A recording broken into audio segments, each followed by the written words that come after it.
Welcome to Brewsers, a podcast about beer, coffee, booze, and bruisers. I'm your host, Roddy John, and today we talk to Christi Jaynes. We talk all about her entire career, fun stories that she's had, and so much more. I love this conversation, and I was looking forward to talking to Christi for a long time because I've loved watching her grow in the Texas scene. And also, you get a fun little story about us being in Las Vegas at the same time. So that's always amazing. We'll get to Christi in just a second, but first, make sure to sign up for our newsletter. It comes out twice a week. You get even more information about our guests. You get fun facts, and you get to find out what's happening with your favorite podcast, all about beer, coffee, booze, and bruisers. So without further ado, here is Christi Jaynes.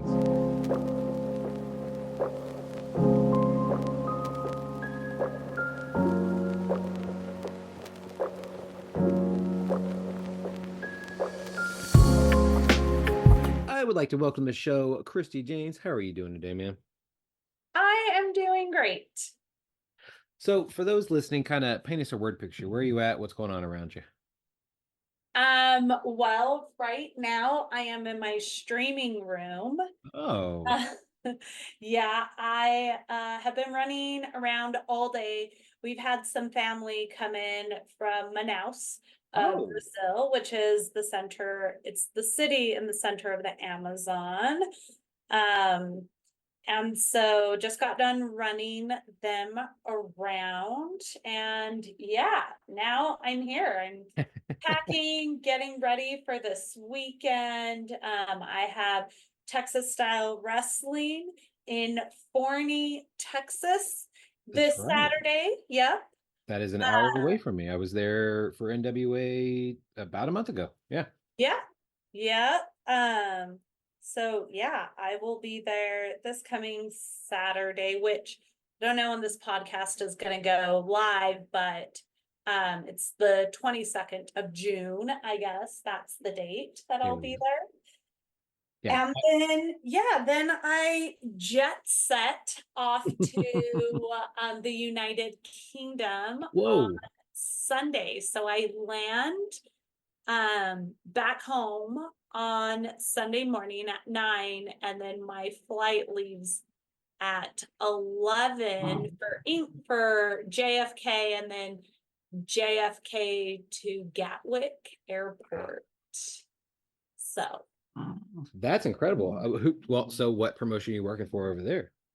So I'm not working for a promotion. Oh, okay. I'm actually acting. So hey, look at you. Yeah, I got casted in period piece. So I will be out there for 2.5 weeks, and then I will go back out there in September to wrap up filming. So yeah. Congratulations. That's awesome. Thank you. Man, yeah, just working one day and then traveling for working in a completely different way the next day. That's awesome. Yes, that's what I do. That's all I do. Well, I mean, let's go all the way back in time, and we'll bring it. I want to go everywhere here because you do so much stuff, and you're all, like you just mentioned, you're all over the place. Yeah. What is your earliest memory of pro wrestling? My earliest memory of wrestling would have to be when I came to the United States. We lived in this kind of a guest house in somebody's backyard in California. And it was my mom, my grandmother, and my 3 other siblings. So there's 4 of us. And they had 4 hammocks, one on top of another. My grandmother slept on this cot, like single bed cot, and my mother slept on a lazy boy recliner. Jeez. Yeah, so that's what happened when we first came to America. I would, because moving to a new country, making new friends, eating different foods, stuff like that, I didn't sleep very well at night. So I'd sneak into the main house, and they used to have this old TV that had a knob that you had to turn for the channels. Oh, I remember those. Yep. And so the only channel that I could pick up fully without the static was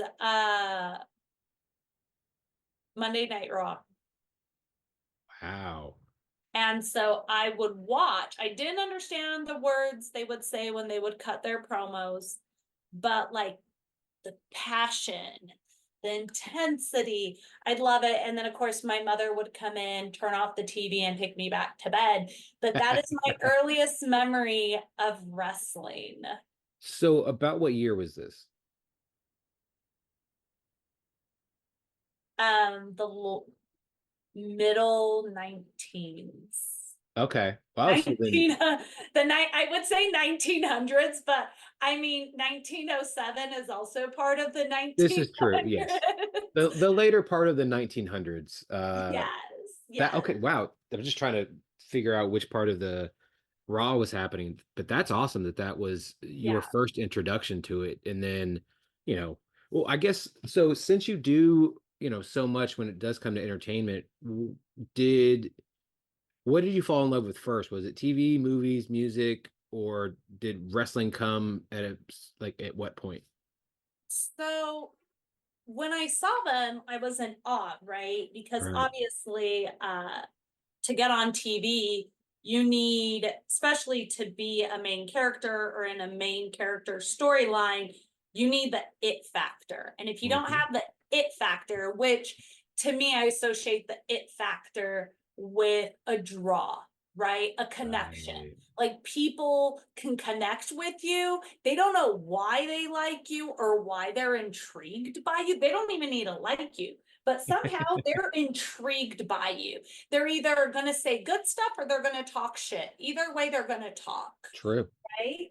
And if you have that draw, that pull for people, you're on TV. So I think I loved the fact of the pull. And then Mm. we moved from California to Utah.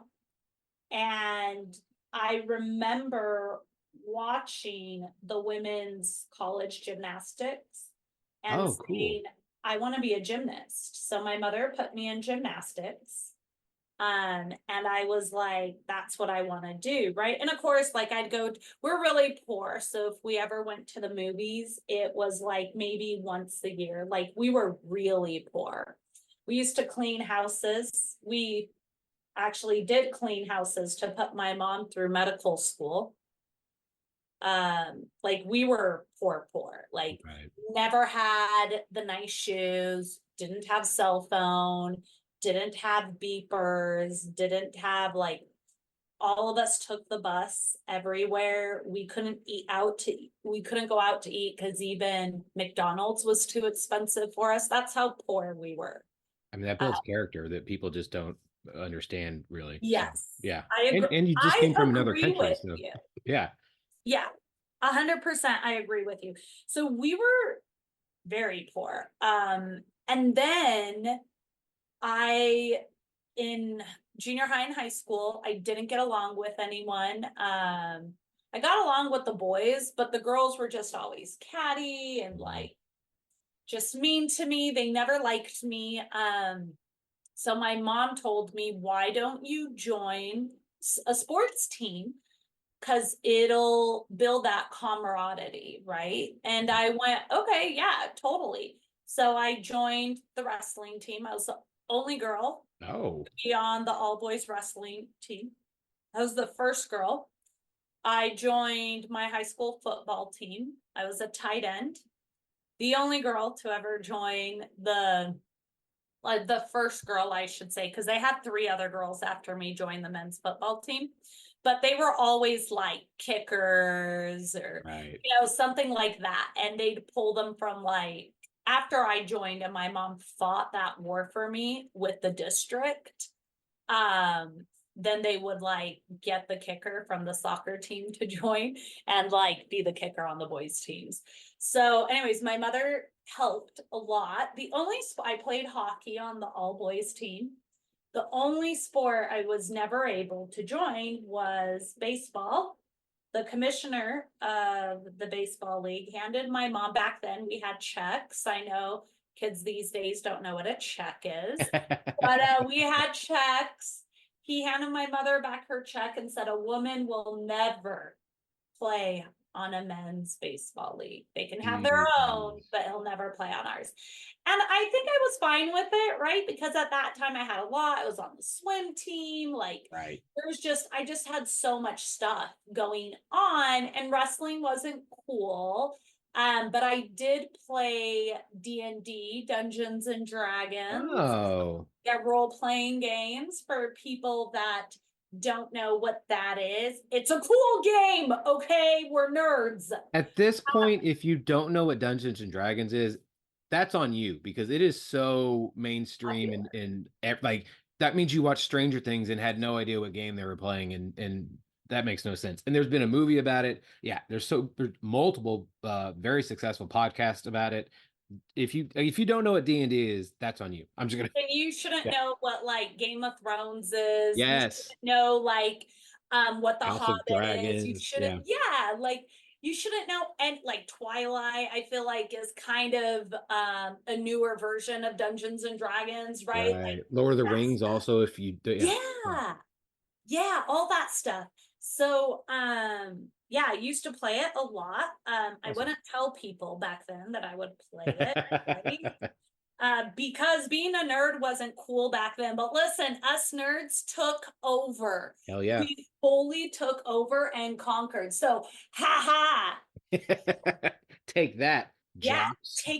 take that. Anyways, so then, I like went to college, I did that stuff, and then I ended up in the hospital in the ICU. Oh shit. I was there for 7 days, in and out of consciousness, and my mom came and asked me what I wanted to do. She was like, "You have done everything you're supposed to. Like, what do you want to do?" And I went, "Oh, I've always liked gymnastics." She's like, "Yeah, you've also always liked contact sports." And I went, "That is true." And then I was sitting there and I pulled out my laptop and I Googled professional wrestling. And I found some schools in Texas. Oh, One of them was Booker T's. very nice. He wanted a lot of money that I did not have. I've heard that. The other one was ran by Rudy Boy Gonzalez.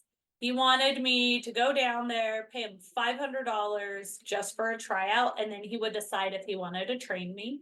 Huh. Which to this day, he still tells me his biggest regret is not just accepting me. So I'm like, haha. Jazz laughs too. She's like, of course. Yeah. So then there's that. So I was like, I don't know. So I set up an appointment with him to come down. I started saving my money. And then I found America's Academy of Pro Wrestling, AAW. AAPW, sorry, excuse me. And at the time it was in Pflugerville, Texas, and they like didn't call me back, and it was the day before my tryout at Rudy's. And he all of a sudden at like 10 o'clock at night, this guy calls me and he's like, hey, you left me a message saying, and he talks like this, saying you wanted to come and be a professional wrestler. So like, do you know what that entails? Well, yeah, I'm gonna need training. I'm gonna need like some things for it, right? He's like, right. Is there anything that's gonna hold you back from doing it, from going all the way? And I go, only if I die, I guess. Like I'm determined, right? Like once I put my mind to something, I'll do it. And then he's like, well, it's this much a month. And if you really want to do this, come by tomorrow at 11 o'clock at night. And he gave me this address, right? So I was like, so I canceled with Rudy Boy. And I was like, okay. So I show up in cowboy